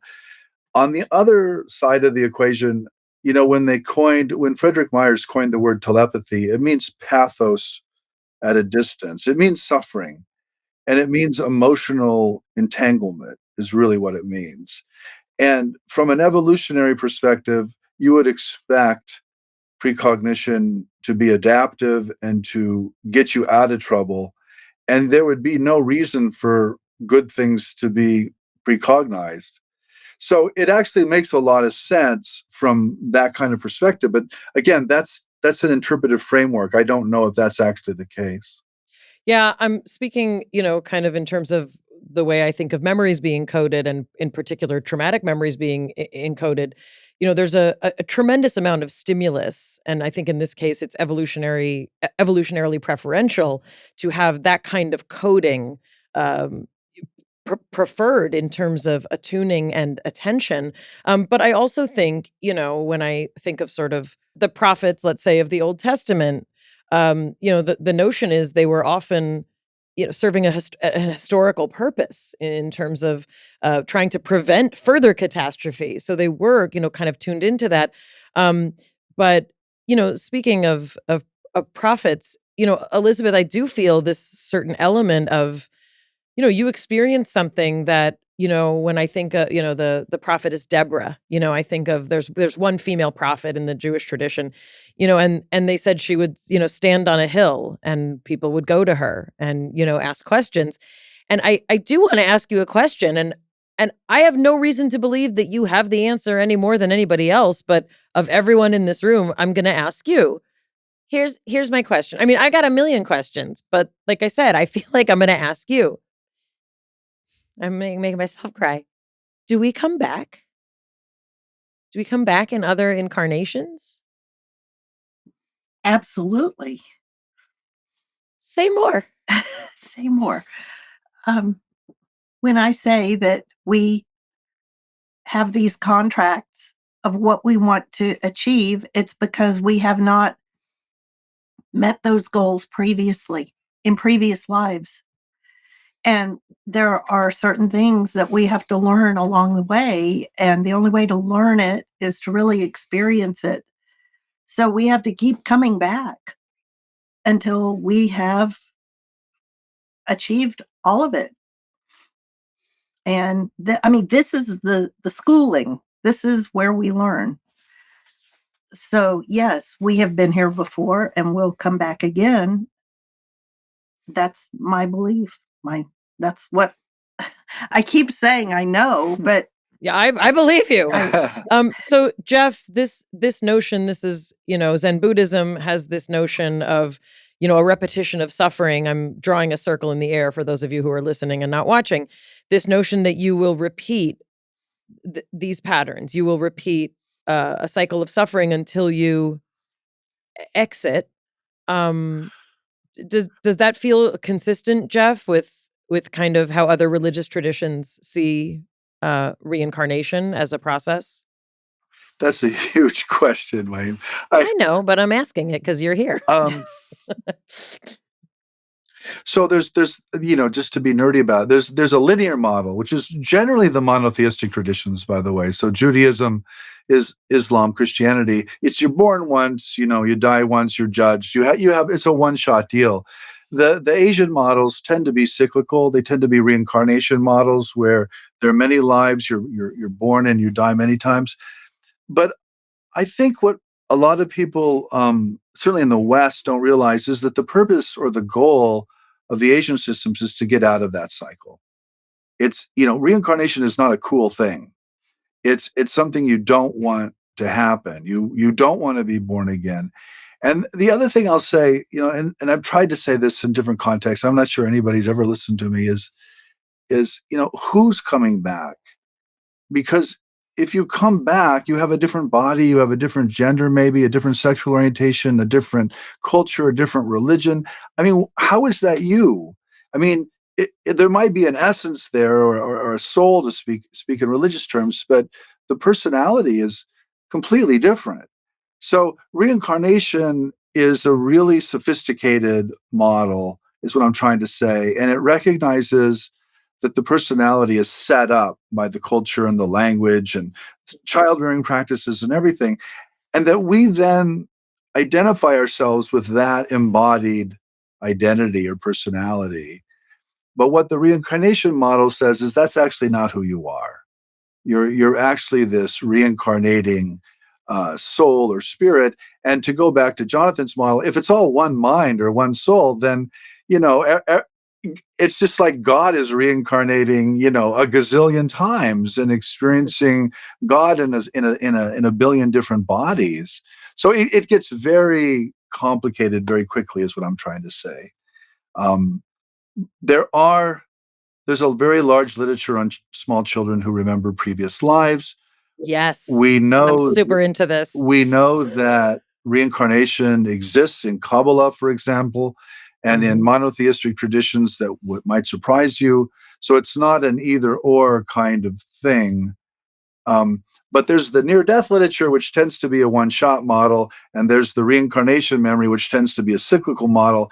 And nobody really tries to put them together because it's difficult to see how to do that. Elizabeth, I want you to talk a little bit about you ended up remarrying. It sounds like from what you discussed in your book, you married someone who's very groovy with the way that you are, which is awesome in many ways. I'd like you to talk about one of your sons became an Orthodox rabbi. Is that correct? That is correct. He was the 2-year-old whose hand I was holding. Yes. So I want to be respectful of his identity, his life. But can you talk a bit about sort of what it's been like for your children?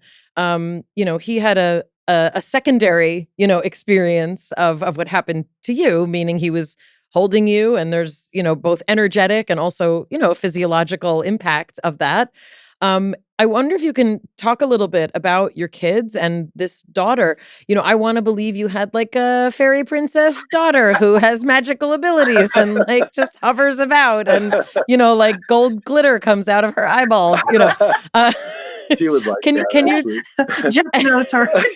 He's right. She would love that. Can you talk a little bit about, also I cannot imagine the expectation, I can't imagine the pregnancy, and just the expectation of like, I was told about this child when I went away for 2 weeks and now this is going to happen. I mean, I can't even imagine. Can you talk a bit about your kids? Sure. First, I want to say that before I even started working on this book with Jeff, I talked to all 3 of them and they were all fine with it. I never would have done this without their support, that they were behind me on this. And both husbands. And my parents. Yes. Especially my parents, because I was talking about what happened to me as a child, and they had a lot of guilt about that. They didn't know about it and felt very guilty about that. I think they were all involved in the production of the book. I mean, yeah, Jeff met all of them, interviewed them before he agreed to work with me. I don't have that memory, actually. Okay. That's okay. And he asked them all the same question. Is she making this up? No, I didn't actually. No. So my kids, they're all very different. Jeremy, he was the 4-year-old at the day of the strike. He grew up to become a dad. He has 1 child, and he is divorced. He was married for a short time. And then Andy was the 2-year-old. He grew up to become an Orthodox rabbi. So Andy and I butt heads all the time because I'm as far as you can get from an Orthodox rabbi. And he is not only Orthodox, he is Chabad. Oh, yes, very strict. Yeah. So there's that. He's married with 3 children. And my daughter was born in 1990. She had her second baby 2 days ago. And And she and her husband are, raising a young family. And she actually is a social worker. Does she have any special abilities? No. Well, that you I- know. Is I she mean, but is I- she synesthetic? Well, I'm curious. No. Is she synesthetic? Okay. No, but my oldest son is. He does have synesthesia, a pretty strong case of it, actually, where you can, and I don't know what kind of synesthesia this is, but you can speak to him a long sentence, and he will immediately tell you how many letters were in the words in that sentence. So, And there's also, and he has a mixing of senses as well. I mean, that's a very, very interesting. So your daughter, was there any kind of special attention that you paid to her, since you had this specific, kind of connection with the fact that you were going to have her? I'm just curious, like, does she, always wear ruby red slippers? Is there anything? no, not really. I mean, it's I have that connection with all three of my kids. I felt like, And your mom and your dad. and my mom and dad. The whole but, family. I mean, but when Jeff says we're all weird, I but did not say that. you did. You No. did one time. Yes, you did. But my kids, each one of them, I felt like I knew them when they were born. When I first held each one, I looked at them and it was like, oh, it's you. Like, I knew you. Oh, you're back. Or it, and I definitely felt that very strongly with her. But I did also feel it with the boys, and that was before the lightning. So I don't know. I want to ask you a hard question, but I'm going to ask it because I know you're comfortable talking about it to some extent because you do talk about it in the book. One of the most common fears that humans have is death. Dying, yes, but also death. And this notion that like you won't be able to see your family anymore and you will be gone and you will be missed. What do you feel about death after your experience? Well, I have no fear of death. Certainly no fear of death. I don't look forward to dying, to the process, but the death itself, no fear. I know that you still have contact with people you love if you want to, and if they want to. My mother passed away a year ago. It's been a year and a month, and I have contact with her, and I know she's contacting me. In fact, she said to me that she would contact me before she died. She told me. We had talked about it, and she found it very comforting. That's another thing. When I've talked to people that are in hospice and they know they're dying, it's very comforting to know that death isn't the end. It's not like you disappear and you were never here. It Consciousness continues. Your body doesn't continue, but you continue. So there's really nothing to be afraid of except pain. I hate pain. But once you're past that, it's all good. And Jeff, the title of this book, Changed in a Flash, it says one woman's near-death experience and why a scholar thinks it empowers us all. As a closing question here, why do you think Elizabeth's experience empowers us all or has the potential to? Because it gives us a bigger world, and it gives us a much richer conception of what a human being is capable of. I think that's the short answer. I think that's essentially true. You mentioned that it is empowering in that we have the ability to Oh, change our afterlife, yeah. to change the afterlife that we live. Yeah. Go ahead. Well, she just put the words in my mouth. I mean, the title of the second half of the book is how we're changing the afterlife, and I think we really are. And I think we change the afterlife by interpreting it differently and by understanding it more. And I really mean that in a kind of active way. I don't mean it exists out there like a chair and we're all going to see the chair from different angles. I mean, we're actually creating our own afterlives. And as we speak on podcasts like this or read books or talk about these things. So I see it as a very creative, very real process.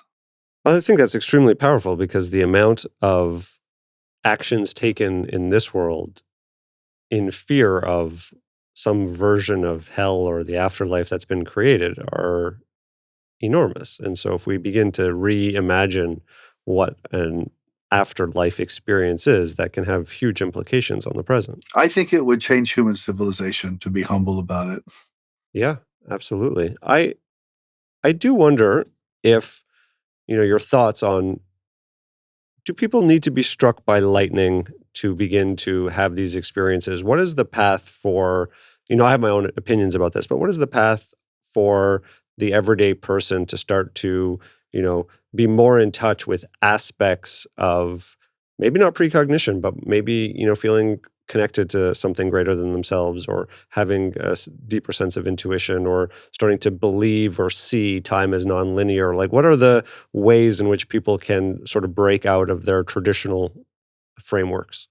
Is that to me, Jonathan, or Elizabeth? It's to both of you. I'm curious, because I do see this as an evolution of human consciousness, with Elizabeth being a prime example of someone who, changed instantaneously. For a lot of other people, it happens through a different form of tragedy, or it happens slowly over time that their consciousness changes. So I'm curious, to hear both of your perspectives of how people are changing and how you may recommend that they go about changing. Because some people are like, give me the practical steps. Let me sign up. I have an answer to that. My own feeling at 61 is that these kinds of experiences are extremely common and that they exist in every family, but that we dismiss them and we roll our eyes and we talk about tinfoil hats and tabloids and blah, blah, blah. But if we would just listen to our loved ones and to our family members and then try to incorporate those experiences into our worldview, I think the culture, or I think the world, would change pretty quickly. But there are just so many sensors set up to prevent us from doing that it's, that's a constant battle, of course. Elizabeth, how have you seen people around you change, or, gain more insight from themselves by seeing? I wish I could say yes, that I have seen that, but when Jeff and I first started working on the book together, I told him, if we do this, I'm afraid I'm going to lose all my friends. I didn't talk about this to anyone except my husband and my mom. That was it. And he said, well, you are. You will lose your friends, but you'll make new friends who are more aligned with your thinking now, which is exactly what happened. Are you serious? Yes, I am serious. It was horrible. Even to this day. I mean, now I talk about it all the time, but I'll run into someone at the grocery store that I haven't seen in 10 years. And they're like, nah, I don't know what it is. It's the closed mind. I don't want to think about it kind of thing. And it's sad. It's really sad. And until society accepts that these things really happen, people are going to continue to shortchange themselves. That's what they're doing. We'll be her friend. We're your new best friend. So. Thank you. I just want to mention, the book is Changed in a Flash, and we literally scratched the surface here of the depth of complexity of what Elizabeth experienced, what she now knows, and also the extent of the unusual and fantastic access to things that we have previously dismissed, not been able to describe or understand. I highly recommend the book. I have already bought several copies and sent them out to people. So I really, the explanation also that you give, Jeff, it goes so much deeper than what we touched on. Jeff describes the role of science fiction, the role that literature has played, and cinema in our understanding of things, and, really, really pulls back the veil on the framework, the reality we think we're living in, and how much possibility is waiting for us. So thank you both for being here. This has been an absolute pleasure, and I just never thought I would ever get to speak to either of you, much less both. Thank you so much. We believe you, or at least I'm speaking for myself. We believe you, and we really appreciate you taking the time. I think a lot of these stories get thrown out, because people's experiences sound too unbelievable. I think it's fear. To answer Jonathan, it's fear. People are afraid. They're afraid of things that they cannot explain. And I just really such a pleasure to talk to both of you. Thank you so much. Thank you, Mayim. It's a pleasure. I don't even know what to say. You go first. We are in two different locations if you're watching on YouTube. It is I think it's a week and a half after we recorded the main episode with Elizabeth. We tried to record an outro that just failed. Twice. It just failed. And we're in the same studio. We did it that day. And it's just it just did not encapsulate the episode. Mayim, I cried after. I was so upset. you were like, that does not even do it. I don't know what happened. We just couldn't process it. And it was days. It was overwhelming. It was overwhelming. And then we just sat down and we recorded what we thought was going to be the outro to this episode. And we ended up speaking for 45 minutes. And we were like, that is too long as an outro. That is its own episode. Also, wait, not just that it was too long. It was too good. It exists as its own entity. I mean, we barely scratched the surface of auras. And we actually get into one of the most in-depth conversations. We have tried in the past to talk about auras, and we have failed. We've actually thrown out the content because we couldn't get our thoughts together in an articulate way to not be cheesy about it and to not be, oh, it's all the colors that you see on the poster in the yoga studio. There is a scientific merger here between spirituality and science that I think we get to in this episode I'm sorry, everyone that's listening. It's in an episode that you're not hearing right now. You will hear it. It will be released. It's going to be a follow-up episode to the Elizabeth interview, but it's going to be its own thing. And so that's what we're coming on to tell you, is that there is an outro that got so outed that it jumped out of consciousness and became its own thing. And if I can add to that, we really hope you enjoyed this episode. I found it very, very moving, very thought-provoking, and honestly, it brought up so much conflicting emotions and theories for me that I really needed to flesh it out, and that's what we do. So we really hope that you will tune in to hear a further discussion of the scientific basis of auras, of time, of the layer cake of time, and also what does it mean for us as a culture to be open to listening to Elizabeth, to be open to understanding the concepts that come up, even if you feel limited by the way that it is presented. I am just so appreciative of you reading Elizabeth's book. It was synchronized that someone gave you this book without explanation, and you said to me, why did they want me to read this? And the person who gave it to you was just